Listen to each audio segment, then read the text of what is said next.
உயர்த்தி போற்றுகிறோம், வாழ்த்து வணங்குகிறோம். இந்த கல்விமை சபையை கட்டுகிறோம்.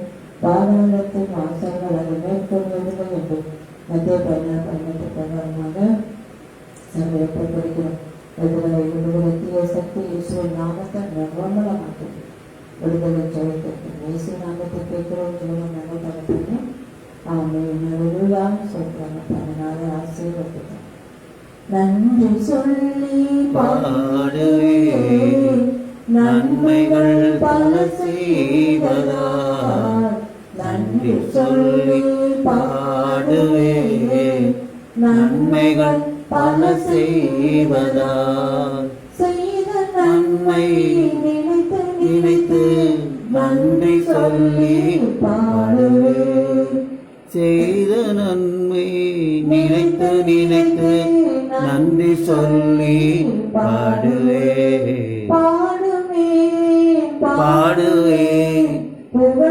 உம்மை பாடுவே. பாடுவே, பாடுவே, புகழ்ந்து உம்மை பாடுவே. நன்றி சொல்லி பாடுவே, நன்மைகள் பல செய்ததா.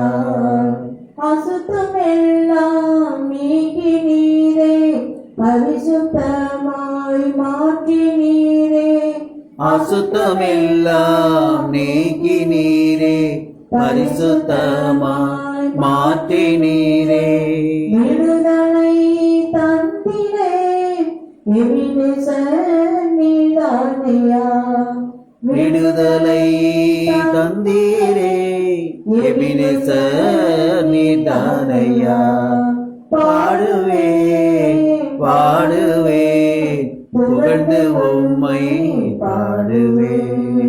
பாடுவே, பாடுவே, புகழ்ந்து உம்மை பாடுவே. நன்றி சொல்லி பாடுவே, நன்மைகள் பல செய்ததா. ஒன்றுக்கும் நான் கலக்காமல் ஸ்தோத்திரம் செலுத்துவே.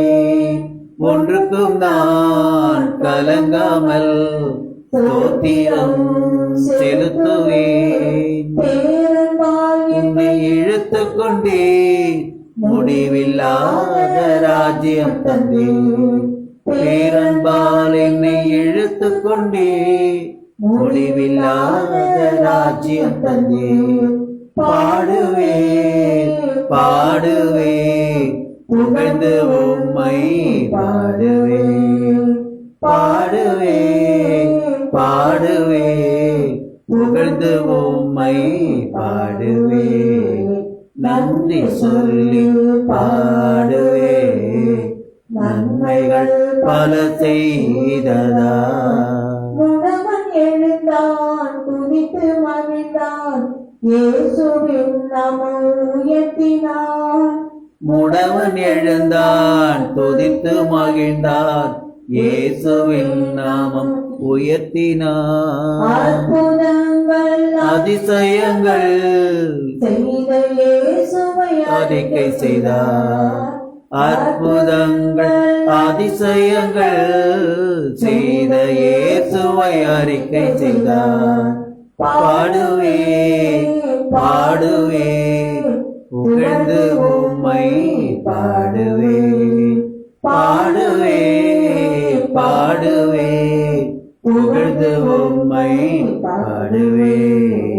நன்றி சொல்லி பாடுவே, நன்மைகள் பல செய்ததா. அப்பா, எத்தனையோ நன்மைகள் எங்களுக்கு செய்திருக்கிறார். நாங்கள் நன்றி சொல்லி உயர்த்துகிறோம் ஐயா.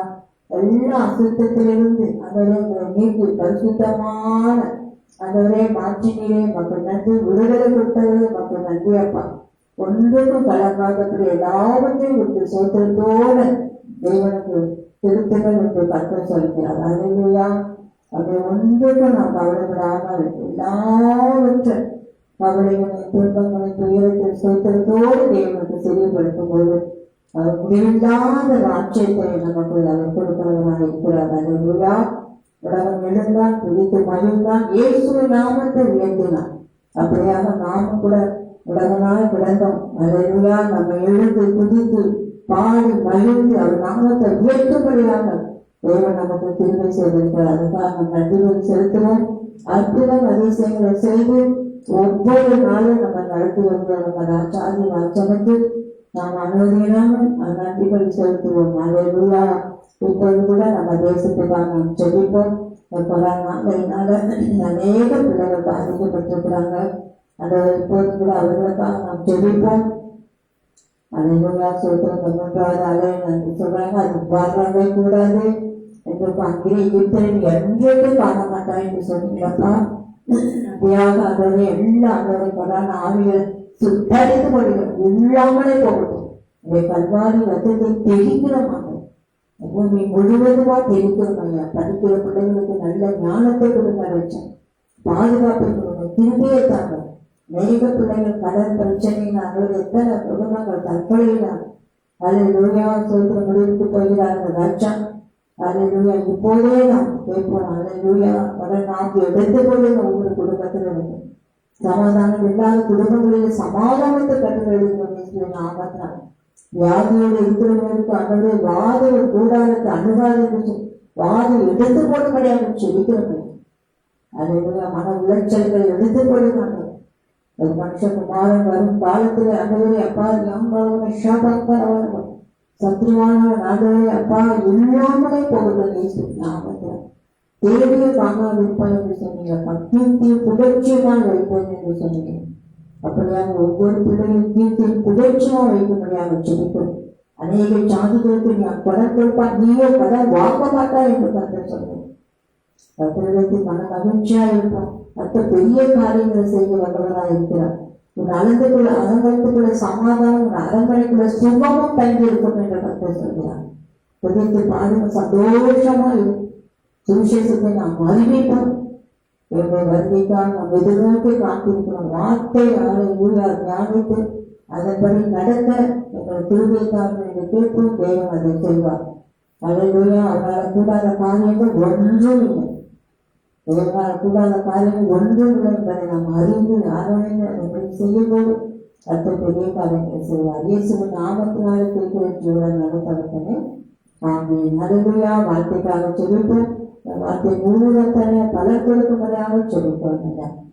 ஆசிரியர் இயேசுவின் நாமத்தை கேட்கிறேன் நடத்தவர்களே. ஆமென்.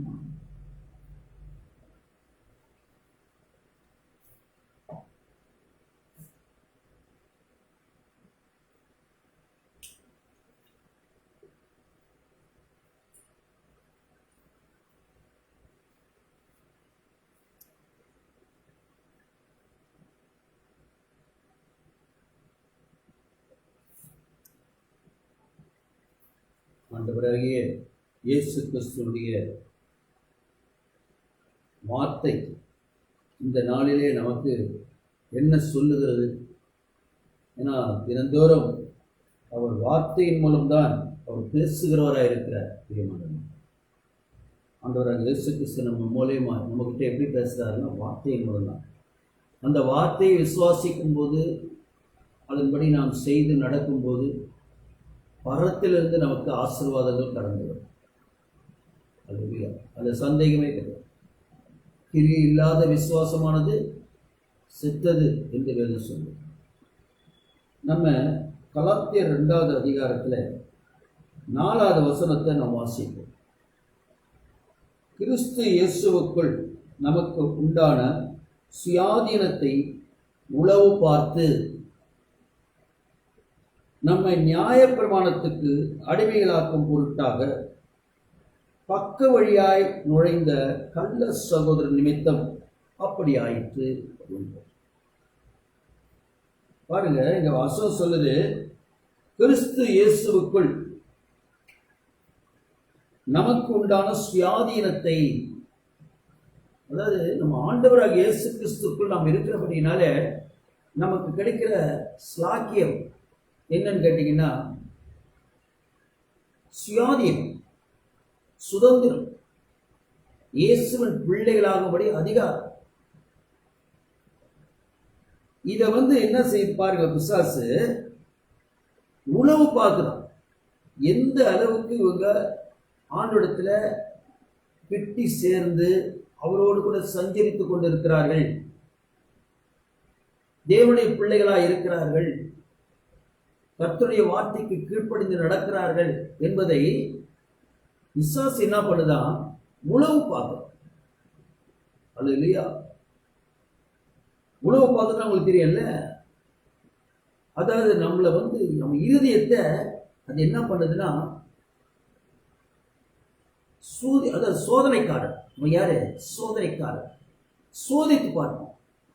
கர்த்தருக்கு ஸ்தோத்திரம். ஆண்டவர் நம்ம ஒரு நாள் சோதிக்கவே மாட்டார். கர்த்தருக்கு ஸ்தோத்திரம். இவன் சோதனைக்காரன். சோதிச்சு நீ எப்படி இருக்கிறான்ட்டு உழவு பார்ப்போம். இது உழவு பார்த்து என்ன செய்யறான், நம்மளை எதுக்கு அடிமையாக்குறான் பாருங்க, நம்ம நியாய பிரமாணத்துக்கு அடிமைகளாக்கும் பொருட்டாக. வேதாம் புத்தகத்துல சொல்லப்பட்டிருக்கிற நியாய பிரமாணம், நியாய பிரமாணம் தான் ஒரு மனுஷன் பாவம் செய்கிறான் என்றால் அவன் என்ன விதமான பாவம் செய்கிறான் என்பதை அந்த நியாய பிரமாணத்தை நமக்கு என்ன செய்திருக்கிறது, உணர்த்தி இருக்கிறது பிரியமானது. அது இல்லையா? நியாய பிரமாணம் இல்லைன்னா நமக்கு என்ன தெரியாது, பாவம்னா என்னன்னே தெரியாது. அது இல்லையா? இயேசு ஒருவரையே நம்ம ரட்சகராக ஏற்றுக்கொள்ளணும் பாவம் அது தெரியாது. அதே மாதிரி ஓய்வு நாளை அனுசரிக்கணும். அது இல்லையா? இதை அனுசரிக்கலன்னா பாவம் அதுவும் தெரியாது. இன்னைக்கு நிறைய கிறிஸ்துவ என்ன பண்ணாங்க, ஓய்வு நாளை அவங்க அனுசரிக்கிறது இல்லை, அலட்சியப்படுத்திடுறாங்க. சபைக்கு வராம லீவு போட்டுடுறாங்க. ஆனா அது அவங்களுக்கு என்னவா இருக்குதான், பாவம்.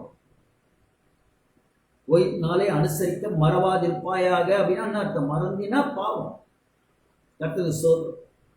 அதுக்கப்புறம் சொல்றாரு, கொலை செய்யாதிருப்பாக, பல காரியங்களை குறித்து சொல்றாரு. அது விபச்சாரம் செய்யாதிருப்பாயாக, அப்புறம் பிரதாரத்தை விரும்பாதிருப்பாயாக, களவு செய்யாது, இப்படி ஒரு சொல்றது பார்த்தீங்கன்னா 10 காரியத்தை சொல்ற. இந்த 10 ஒரு மனுஷன் செஞ்சிட்டான்னா ஈஸியா அவனை பாதாவுக்கு கொண்டு போயிடலாம் பிசாசு. அதுக்கு நம்மளை அடிமையாக்க பார்க்கணும். கர்த்தருக்கு ஸ்தோத்திரம். அல்லேலூயா.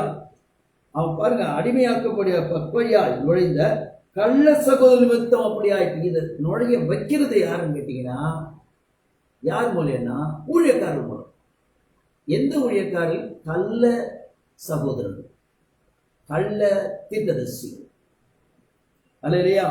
இவர்கள் மூலம் தான் நமக்கு என்ன நடக்குதுனாக்கா, நியாய பிரமாணத்துக்கு விரோதமா நம்மளை செயல்படுத்துகிறது பிரியமானது. இது நம்ம நல்லா புரிஞ்சுக்கணும். கர்த்தருக்கு ஸ்தோத்திரம். கலாத்தியர் 2:5 வாசிச்சீங்கன்னா அதுல 5வது வசனம், 4வது வசனம் வாசிச்சோம், 5வது வசனம். சுவிசேஷத்தின் சக்தி உங்களிடத்தில் நிலைத்திருக்கும்படி, அதாவது நாங்கள் சொல்லுகிற சுவிசேஷம் நற்செய்தி சத்தியமானது, உண்மை உள்ளது, இது உங்களிலே நிலைத்திருக்கும்படிக்காக நாங்கள் ஒரு நாழிகையாலும் அவருக்கு கீழ்ப்படிந்து இறங்கவில்லை. யாருக்கு? கள்ளத்துக்கு தரிசிகளுக்கு செவி கொடுத்து ஒரு நாழிகை. நாழிகைன்னு என்ன அர்த்தம்? ஒரு வினாடி. நல்ல சொல்லிங்களா? ஒரு வினாடி கூட நாங்கள் என்ன செஞ்சதில்ல, அவனுடைய வார்த்தைக்கு நாங்கள் கீழ்ப்படிந்ததே கிடையாது. ஏன்னா சுவிசேஷமாகிய சத்தியம் உங்களிலே நிலைத்திருக்கும்படிக்கு. அல்லேலூயா. அந்த நாமத்தை நாம் ஏற்றுக்கொள்ளும் போது என்ன நடக்குதுன்னா, நாம தேவனுடைய பிள்ளைகளாகும். அல்லேலூயா. யோவான் புத்தகத்துல 1வது அதிகாரத்துல 12வது வசனம் தான் சொல்லுது, அவருடைய நாமத்தின் மேல் விசுவாசம் உள்ளவர்களாய் அவரை ஏற்றுக்கொண்டவர்கள் எத்தனை பேர்களோ அத்தனை பேர்களும் தேவனுடைய பிள்ளைகளாகும்படி அவர்களுக்கு அதிகாரம் கொடுக்கிறார். நல்லா கேட்டுங்க. நம்ம யாருக்கு அவர் பிள்ளைன்றது அவர் பட்சபாதம் இல்லாததே.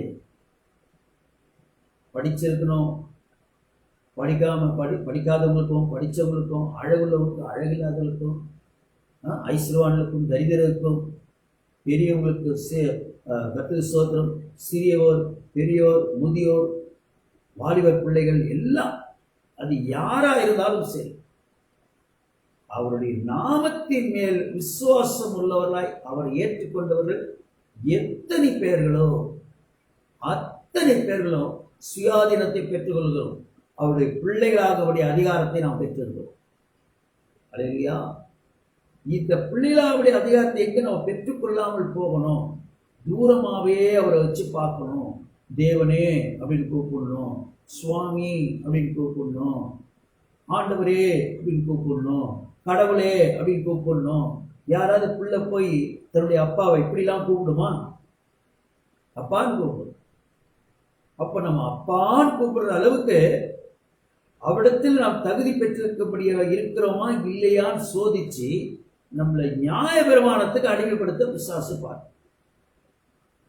அதுல நாம் என்ன செய்யக்கூடாது? ஒரு வினாடிக்கு ஒரு நாழிகை கூட ஊழியக்காரர் பவுல் சொல்லுகிறான், நான் என்ன செய்த இடம் கொடுக்கவே இல்லை. அல்லேலூயா. கர்த்தருக்கு ஸ்தோத்திரம்.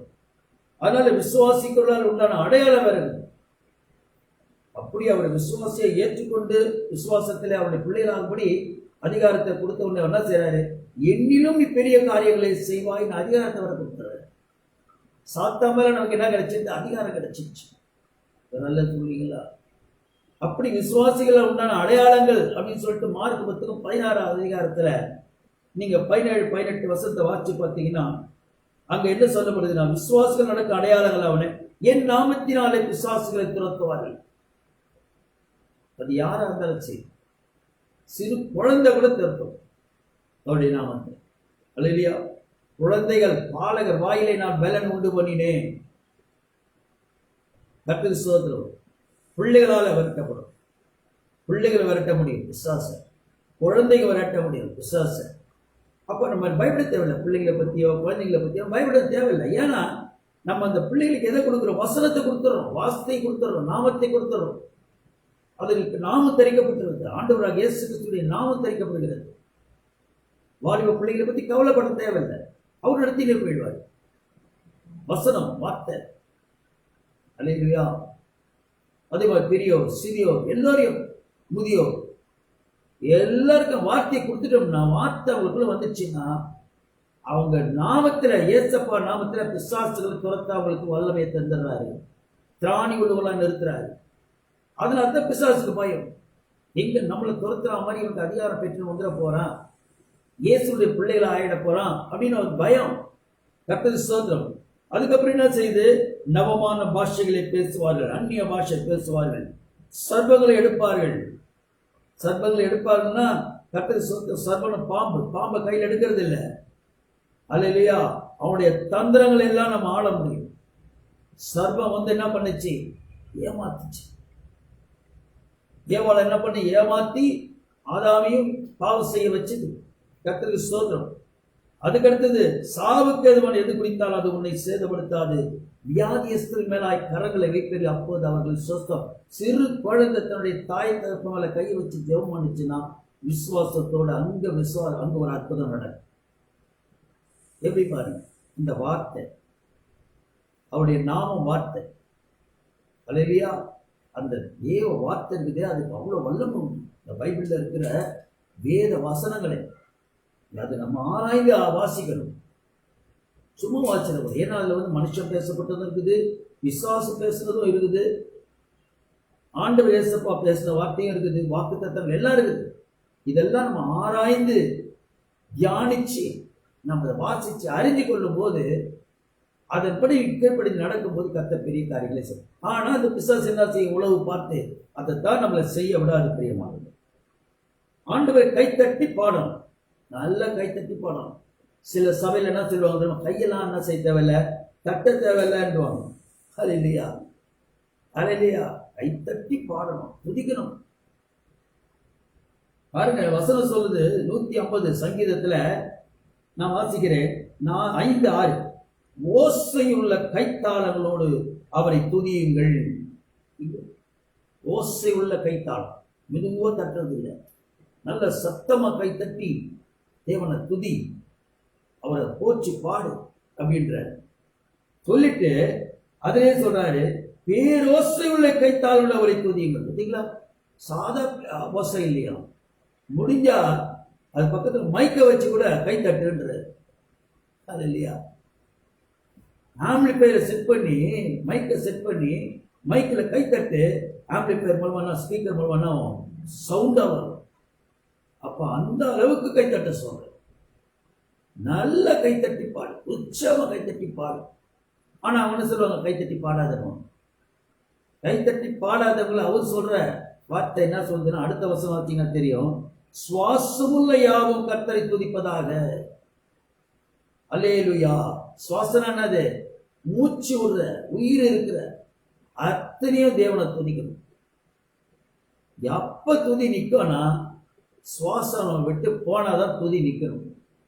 அது வரைக்கும் நம்ம துதிச்சுக்கினே இருக்கணும். கிறிஸ்தவர் ஆண்டவரே என்ன செஞ்சாரா? துதி பாடலை பாடினாருங்க. நீங்க மார்க் புத்தகத்துல கர்த்தருக்கு ஸ்தோத்திரம் 14வது அதிகாரம் எடுத்துக்கொள்ளும். மார்க் புத்தகம் 14. கர்த்தருக்கு ஸ்தோத்திரம். அது 26வது வசனத்தை நான் வாசிக்கிறேன் கேளுங்க. அதுக்கு முன்னாடி 25, நான் தேவனுடைய ராஜ்யத்தில் நவமான ரசத்தை பானம் பண்ணும் நாள் வரைக்கும் திராட்சப்பழ ரசத்தை இனி நான் பானம் பண்ணுவதில்லை என்று மெய்யாகவே உங்களுக்கு சொல்லுகிறேன் என்றார். திராட்சப்பழ ரசம் அது சந்தோஷமான வீட்டில் தான் என்ன கொடுப்பாங்க? திராட்சப்பழ ரசம் கொடுப்பாங்க. நல்ல வைபோகத்துல அப்படிதான் கொடுப்பாங்களே ஒழிய மரண வீட்டுல எல்லாம் கொடுக்க மாட்டாங்க. ஆனா அவர் என்ன சொல்றாரு? இந்த திராட்சப்பழ ரசத்தை நவமான சொல்றத பாருங்க, நல்ல நேரத்துல நவமா கர்த்தருக்கு ஸ்தோத்திரம் ரசத்தை பானம் பண்ணும்.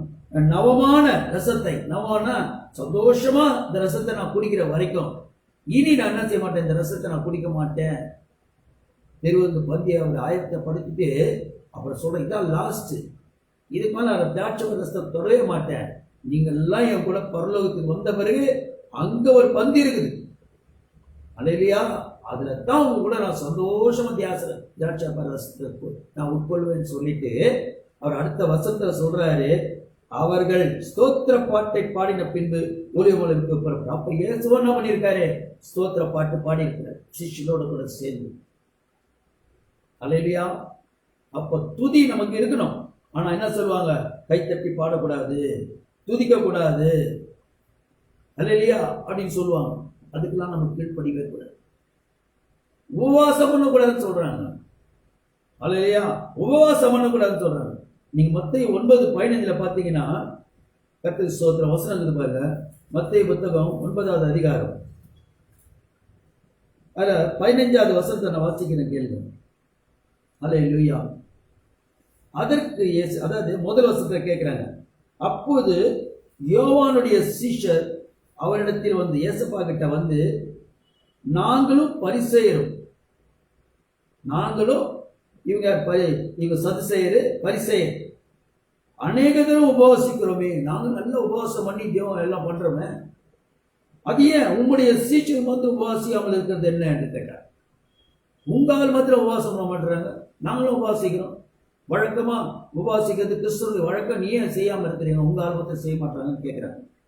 அப்பதான் ஆண்டவர் சொல்றாரு, அதற்கு இயேசு, மணவாளன் தங்களோடு இருக்கையில் மணவாளனுடைய தோழர் துயரப்படுவார்களா? நான் தான் கூடவே இருக்கிறேனப்பா, நான் உயிரோடு வாழ்ந்து நிற்கிறேன், 33 வருஷம் நான் இவங்களோட தானே இருக்க போறேன். அவங்க ஏன் உபவாசிக்கிறேன்? நான் தான் கூடவே இருக்கிறேன்னு. அல்லேலூயா. அவங்க எதை செய்யறீங்கன்னு நேரடியாக சொல்லிட்டு போக போறாங்க. அவங்க ஏன் உபவாசிக்கணும் அப்படின்னு கேட்டுட்டு கர்த்தருக்கு ஸ்தோத்திரம், மணவாளன் அவர்களை விட்டு எடுப்படும் நாட்கள் வரும், அப்போது உபவாசிப்பார்கள். இப்ப ஏசப்பா நமக்கு எடுக்கப்பட்டு விட்டார். இப்ப அவர் எங்க இருக்கிறார்? பரலோகத்துல பிதாவுடைய வலது பார்சல் அமர்ந்து நமக்காக பரிந்து பேசிக் கொண்டு இருக்கிறார். அவர் அனுப்பின பரிசுத்த ஆவியானவர் தான் இன்னைக்கு நமக்குள்ள வாசம் பண்ணுகிறார். இப்ப பிதா ஏசப்பா நம்மளை விட்டு எடுபட்டு போனதுனால இப்ப நம்ம என்ன செய்யணும்? உபவாசிக்கணும். அல்ல இல்லையா? உபவாசம் மிக முக்கியம். கர்த்தருக்கு ஸ்தோத்திரம், கர்த்தருக்கு ஸ்தோத்திரம். யோவேல் தீர்க்கதரிசியின் புத்தகத்துல நீங்க பார்த்தீங்கன்னா, யோவேல் தீர்க்கதரிசியின் புத்தகத்துல 1வது அதிகாரத்துல 14வது வசனத்தை நான் வாசிக்கிறேன். பரிசுத்த உபவாச நாளை நியமியுங்கள், உபவாசம் நம்மளை விட்டு ஆண்டு எடுத்துக்கொள்ளப்பட்டபடியினால அவர் சொல்றாரு பாருங்க, பரிசுத்த உபவாச நியமங்கள் விசேஷித்த ஆசரிப்பை கூறுங்கள். மூப்பரையும் தேசத்தில் எல்லா குடிகளையும் உங்கள் தேவனாகிய கர்த்தரின் ஆலயத்தில் கூடி வர செய்து கர்த்தரை நோக்கி கூப்பிடுங்கள். ஒவ்வொரு சபையில இதை கூட்டி கூட்டி கூட்டி ஜெபித்து உபவாசம் பண்ணி ஜெபிக்கணும். அந்த நாள் நெருங்கி விட்டது. அல்லேலூயா. எல்லா சபையிலும் யார் யார் எந்தெந்த சபைக்கு போறீங்களோ அந்தந்த சபையில நீங்க போய் என்ன செய்யணும்? நல்ல உபவாசம் பண்ணி ஜெபம் பண்ணணும் தேசத்துக்காக. இந்த கொரோனா ஆவி நம்மளை விட்டு ஒழிஞ்சு போகணும். நீங்க ஜெபிக்கணும். யாராவது ஜெபிப்பாங்களான்னு காத்து இருக்கக்கூடாது. நீங்க போகணும், டெய்லி போகணும். உங்களுக்கு நியமிக்கப்பட்ட அந்த சபையில போய் உட்கார்ந்து என்ன செய்யணும்? டெய்லி நீங்க ஜெபிக்கணும், உபவாசத்தோட போகணும். உங்க பிள்ளைங்க ஸ்கூலுக்கு போகணுமா வேண்டாமா? வியாபாரம்லாம் சரியான முறையில் நார்மலா நடக்கணுமா வேண்டாமா? அல்லேலூயா. பஸ் ஓடணும், ட்ரெயின் ஓடணும், வெளியூருக்கு பிரயாணம் பண்றவங்க போகணும், ஃப்ளைட் இருக்கணும், எல்லாம் தடைப்பட்டு போயிருக்குதே. நீங்க இன்னும் வீட்டில் பட்டு தூங்கிட்டு இருந்தா எப்படின்றார் ஆண்டவர். உபவாசம் பண்ணி ஜெபம் பண்ணு. ஜாதி பிசாச உபவாசமே இல்லாமல் ஜெபம் இல்லாமல் எவ்விதத்தில் புறப்பட்டு போகும் கர்த்தர் கேட்கிறார். மத்தேயு 17:21. அப்ப நீங்க அதைத்தான் கேட்கிறாங்க, உபவாசம் பண்ணு. இதே 2வது அதிகாரத்தில் அதான் சொல்லுவார் பாருங்க. 2வது அதிகாரத்திலையும் 14வது வசனத்தை வாசிக்கிற பாருங்க. கர்த்தருக்கு ஸ்தோத்திரம்.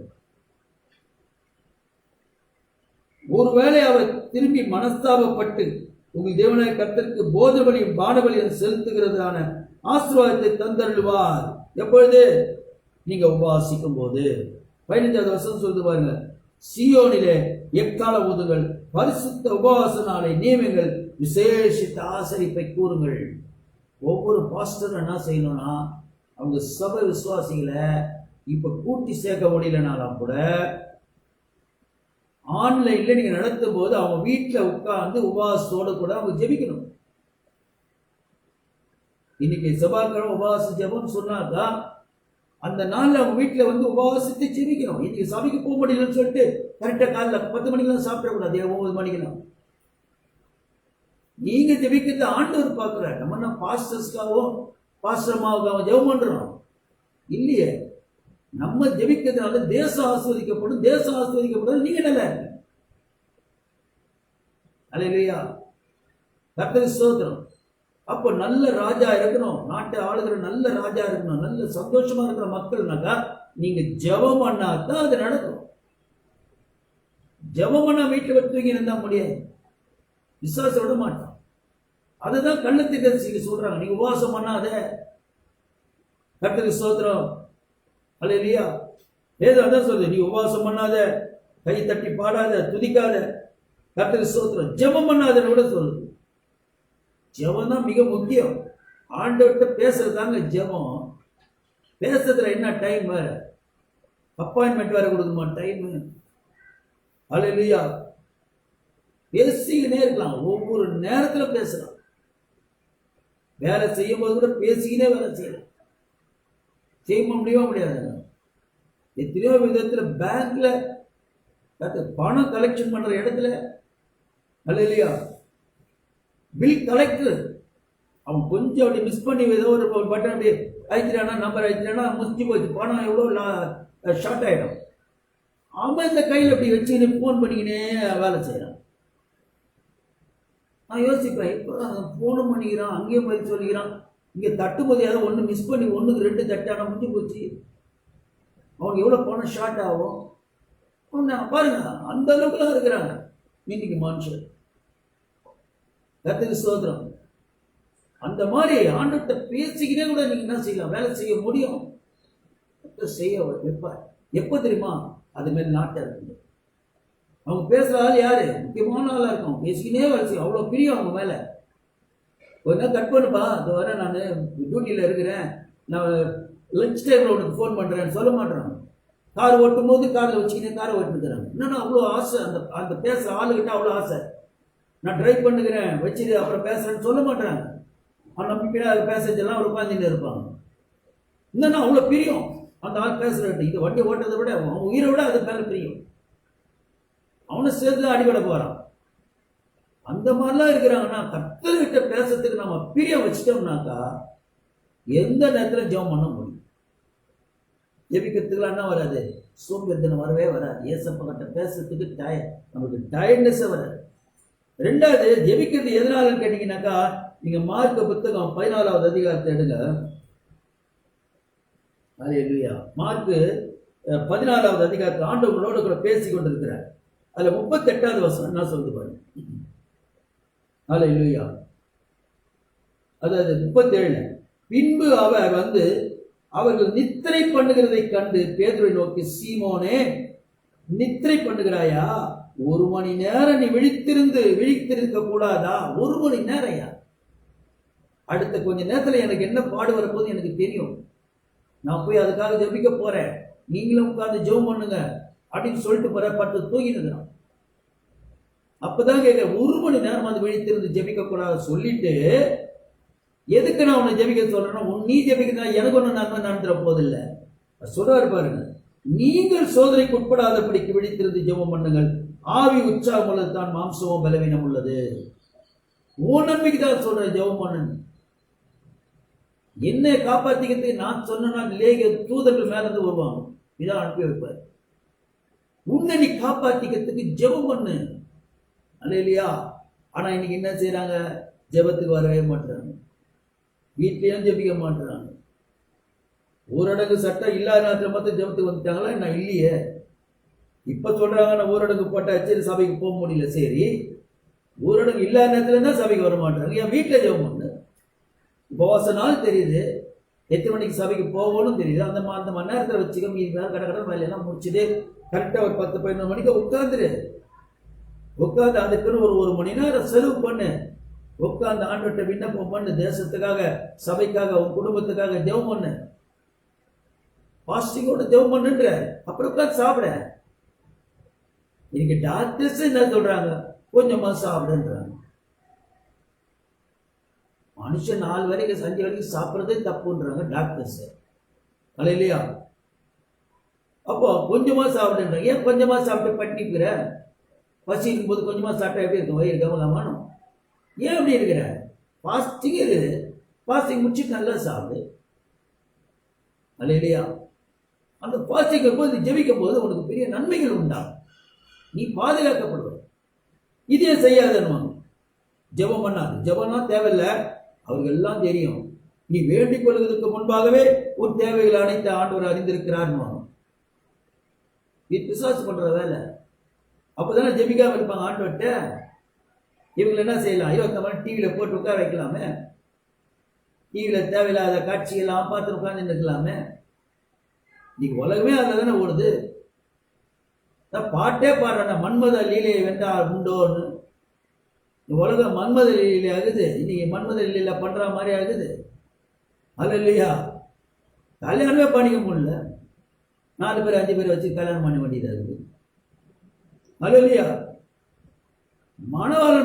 மணவர் எட்டு வெளியே வாழ்றாரு. இன்னைக்கு கர்த்தருக்கு ஸ்தோத்திரம். ஜெபம் பண்ணு, நீ நல்லா இருக்கணும், உன் பிள்ளைங்க நல்லா இருக்கணும். உன் காலம் சேர்ந்து போச்சு, உன் பிள்ளைங்க எப்படி இருந்தா எப்படி? ஆளுக்கு ஆக்சிஜன் பாட்டில் மேல போட்டு நான் ஸ்கூலுக்கு போக முடியும். அல்ல இல்லையா? இன்னும் எப்போதான் நார்மலாக போகுது. அது வரணும்னா, கொரோனா நார்மலா வரணும்னா கிறிஸ்தவ ஒவ்வொருத்தரும் எழுப்பி உபவாசத்தோடு கூட ஜெபம் பண்ணு. கர்த்தர் பெரிய காரியத்தை செய்வார். அவரால் செய்யக்கூடாத அதிசயமான காரியம் ஒன்றுமில்லை. ஜெபம் பண்ண வேணான்னு சொல்லுவோம். கர்த்தருக்கு ஸ்தோத்திரம். அடுத்தது பாருங்க, லூக்கா புத்தகத்துல 21வது அதிகாரத்துல ஒரு காரியம் சொல்லப்படுகிறது. வேத வசனத்தை நீங்க தியானிக்கணும், அப்பதான் அது விலங்கு. என்ன சொல்றாரு ஒண்ணுல பாத்தீங்கன்னா, ஒரு 4 வசனம் வாசிக்கிறது. அவர் கண்ணேறிட்டு பார்த்தபோது ஐஸ்வர்யவான்கள் காணிக்கை பெட்டியிலே தங்கள் காணிக்கைகளை போடுகிறதை கண்டார். இப்ப என்ன போடுறாங்க? காணிக்கை. அந்த காலத்திலே காணிக்கை இருந்தது. அல்லேலூயா. ஒரு ஏழை விதவை அதுல 2 காசை போடுகிறதையும் கண்டார். உள்ளத்தின் ஆழத்திலிருந்து ஆண்டவருடைய ஊழியத்துக்கு நம்ம என்ன செய்யணும்? காசு விதைக்கணும். நம்ம செய்ய முடியல, செய்கிறவங்களை என்ன செய்யணும், அவங்களுக்கு தேவைகளை நான் சந்திக்கிறதுக்கு நான் தாங்கணும். அதை காணிக்கை. அவங்களும் ஊழியம் செய்கிற மாதிரி பணம் போட்ட சும்மா இல்லை, அந்த பணம் வந்து போய் எங்கே யூஸ் ஆகுதோ, அது எந்த நேரத்தில் எதுக்கு யூஸ் ஆகுதோ ஊழியத்தில், அந்த ஆசீர்வாதத்தை அவங்க பெற்றுக்கொள்வாங்க. இவங்க என்ன சொல்லுவாங்க, காணிகளாம் தேவையில்லை, அசம்பாதம் எங்களுக்கு தேவையில்லை, அல்ல இல்லையா, கர்த்தருக்கு ஸ்தோத்திரம் அப்படிலாம் சொல்லி கொடுப்பாங்க. இதான் கள்ளத்திற்கு கர்த்தருக்கு ஸ்தோத்திரம் சொல்றாரு பாருங்க. 7 விதவை மற்ற எல்லாவற்றை பார்க்கலும் அதிகமாய் போட்டால் என்று மெய்யாக உங்களுக்கு சொல்லுகிறேன். அந்த 7 வித காணிக்கையில போறதை பார்த்துட்டு எல்லாரை விட அவதான் ஜாஸ்தி போட்டிருக்கிறான்னு சொல்லு, அதிகமாக போட்டிருக்கிறான்னு சொல்லு. என்ன காரணம் கேட்டீங்கன்னா, அவர்கள் எல்லோரும் தங்கள் பரிபூர்ணத்தில் இருந்து எடுத்து தேவனுக்கு எது காணிக்கை போட்டார்கள். நிறைய பணம் இல்லையா, நிறைய பணம், நல்ல ஐஸ்வர்யமான. அவங்க ஒரு 10,000 ரூபா போடுறாங்கன்னு வச்சு, 10,000 அவங்களுக்கு எப்படின்னா 10 ரூபா மாதிரி. இப்போ நம்ம 10 ரூபா போடுறோம் காணிக்கணும் வச்சிங்களேன், வசதி இல்லை, சாதாரண ஒரு நியூட்ல, அவனுக்கு அது 10,000 அது 10 ரூபா மாதிரி. ஆனால் பாஸ்டர் என்ன நினைப்பாருன்னா 10,000 போடுறாரு காணிக்கை நினைப்பாங்க. ஆனால் ஒரு 7 விதவை தன்னிடத்தில் இருக்கிற அல்லையா அந்த 1 ரூபா, என்ன 8 நாளாம் கிடையாது, இன்னைக்கு 4 நாளாம் இல்லை, கடைசி காசு என்னதான் 1 ரூபா தான். அந்த 1 ரூபா போட்டு போறாங்க, அதை தான் ஆண்டு 1 ரூபா போடுறாங்கன்னா அப்போ அவங்க அடுத்த வரை காசு இல்லாமல் அந்த 1 ரூபாய் காணிக்க போட்டு போடாமல் போகலாம் இல்லையா. ஜெயிச்சு வந்து அப்படி நாங்கள் எடுத்து அதை எடுத்து காணிக்க போட்டு போகிறாங்க, எப்படாம போகலாமே. அவங்க போடணும், ஏதாவது ஆண்டு கொடுக்கணும் அப்படின்னு போடுறாங்க பாருங்க. அந்த போடுற காணிக்கை தான் எனக்கு ரொம்ப பிரியமா இருக்குது. ஏன்னா உதாரணமாக கொடுக்குறாங்க. ஊழியத்தை நம்ம தாங்க ஏதோ நம்மளால முடிஞ்சதை செய்யும். அந்த காணிக்கை போறதை ஆண்டவர் பார்த்துட்டு எல்லாரும் போட்டாங்க. அவங்களாம் எப்படி போட்டாங்க, உள்ளதுல எடுத்து போட்டாங்க. ஆனால் இவளோ தன் வறுமையிலிருந்து தன் ஜீவனுக்கு உண்டாயதெல்லாம் போட்டு விட்டாள். அல்லையா, போட்ட காசு எவ்வளோ, கர்த்தருக்கு ஸ்தோத்திரம், 2 காசு. 2 காசு. இன்னைக்கு எவ்வளோ கொடுத்தா ஒரு இது கிடைக்கும், ஒரு பிஸ்கெட்டு 1 ரூபாய் கிடைச்சா 1 ரூபாய்க்கு ஒரு பிஸ்கெட் கிடைக்கும்.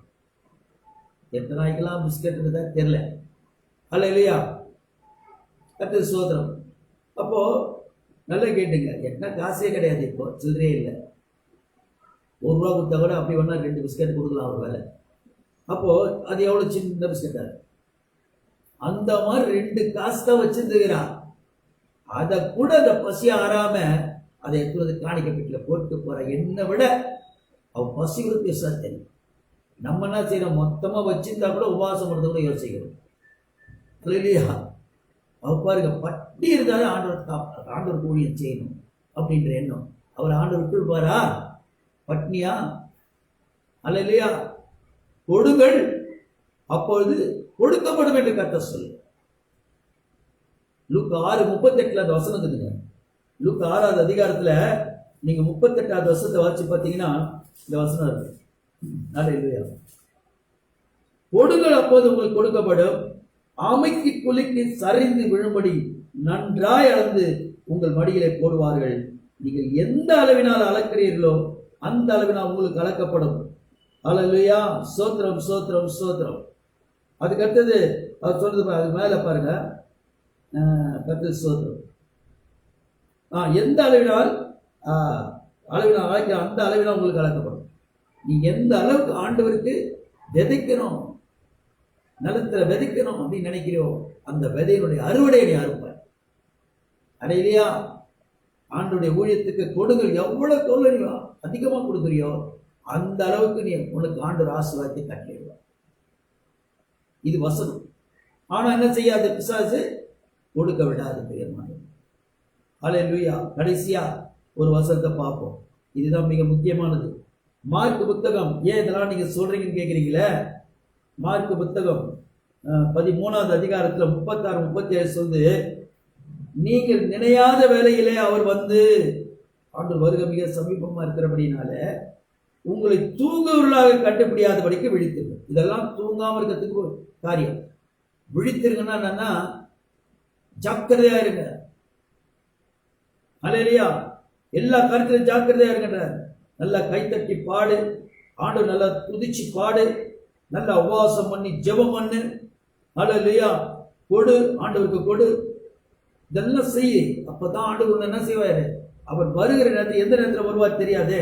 விழித்திருங்கள், நான் உங்களுக்கு சொல்லுகிறதை எல்லாருக்கும் சொல்லுங்கள். நான் இப்ப என்ன உங்களுக்கு சொல்லணும் அதை எல்லாருக்கும் சொல்லுங்கன்ற. அல்லேலூயா. விழித்திருங்கள் என்றார். எல்லாரும் விழித்திருந்து ஜெபம் பண்ணுங்கன்றார். கர்த்தர் அதுதான் இந்த நாளில் நமக்கு வெளிப்படுத்துகிறார் பிரியமானவர்களே. அப்படி நீங்கள் செய்யும் போது அல்லேலூயா ஸ்தோத்திரம். நாம தேவனுக்கு எப்படி இருக்கிறோம்? ஒரே ஒருத்தர் மாத்திரம் அடிமையா இருக்க கத்துங்க. ஏசப்பாவுக்கு நம்ம அடிமைகள். நீங்க சொல்லணும், ஏசப்பா நான் உங்களுக்கு அடிமை. ஏன்னா வசனம் அப்படிதான் சொல்லுது. 1 Corinthians 7:22 சொல்லுது, கர்த்தருக்குள் அழைக்கப்பட்ட அடிமையானவன் கர்த்தருடைய சுயாதீனா இருக்கிறான். பார்த்தீங்களா? நீங்க ஆண்டவருக்கு அடிமையா இருந்தீங்கன்னா, நீங்க அடிமையா நீங்க உங்களை ஒப்பு கொடுத்தீங்கன்னா, ஆவி ஆத்மா சரீரத்தை தேவன் உங்களை பிள்ளைகளாக ஏற்றுக்கொள்வார். அவர் அடிமையா வச்சு வருமானம் பண்ணுவார். அதே நேரத்தில் என்ன சொல்றாரு? அப்படியே அழைக்கப்பட்ட சுயாதீனன் கிறிஸ்துவனுடைய அடிமையாக இருக்கிறான். நீங்கள் நம்ம எல்லாம் அடிமைகள், ஒரே ஒருத்தருக்கு தான். வேற யாருக்கு அடிமையாகாதீங்க. யார் வார்த்தைக்கு செவி கொடுக்காதீங்க. கர்த்தருடைய வார்த்தைக்கு செவி கொடுங்க. கர்த்தர் உங்களை ஆசீர்வதிப்பார். நாம் ஜெபம் பண்ணுவோம்.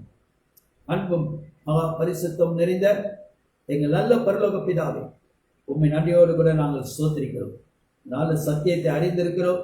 நாங்கள் ஒவ்வொரு நியாய பிரமாணத்துக்கு ஆண்டவரே எங்களை அடிமைப்படுத்த பார்க்கிறான் கள்ள தீர்க்கதரிசிகள். அல்லேலூயா. எங்களை ஆண்டவரே கைத்தட்ட விடாம, எங்களை துதிக்க விடாம, எங்களை உபவாசம் பண்ண விடாம, ஜெபிக்க விடாம, கர்த்தருக்கு காணிக்கையோ தசமோ கொடுக்க விடாம தடை பண்ண பார்க்கிறாயா. எல்லா தடை கற்களையும் பரிசுத்த ஆவியின் ஒத்தாசை நசரேயனாகிய இயேசு கிறிஸ்து நாமத்தில் முறியடித்து கொடுக்கும். அப்படிப்பட்ட கள்ள தீர்க்கதரிசிகளை இயேசு நாமத்தில் இல்லாமலே செய்து போடுவார். உன் நாமம் மகிமைப்படும். ஒவ்வொரு விழித்திருந்து வருகையில் எடுத்துக்கொள்ளப்பட ஜீவ புத்தகத்தை அவர் பெயரில் பதிக்கப்பட விழித்திருக்கட்டும். பரிசுத்த ஆவியான ஒத்தாசகன் நசரேயனாகிய இயேசு கிறிஸ்து நாமத்தினாலே கேட்கிறேன், ஜீவனுள்ள நல்ல பிதாவே. ஆமென். ஆமென்.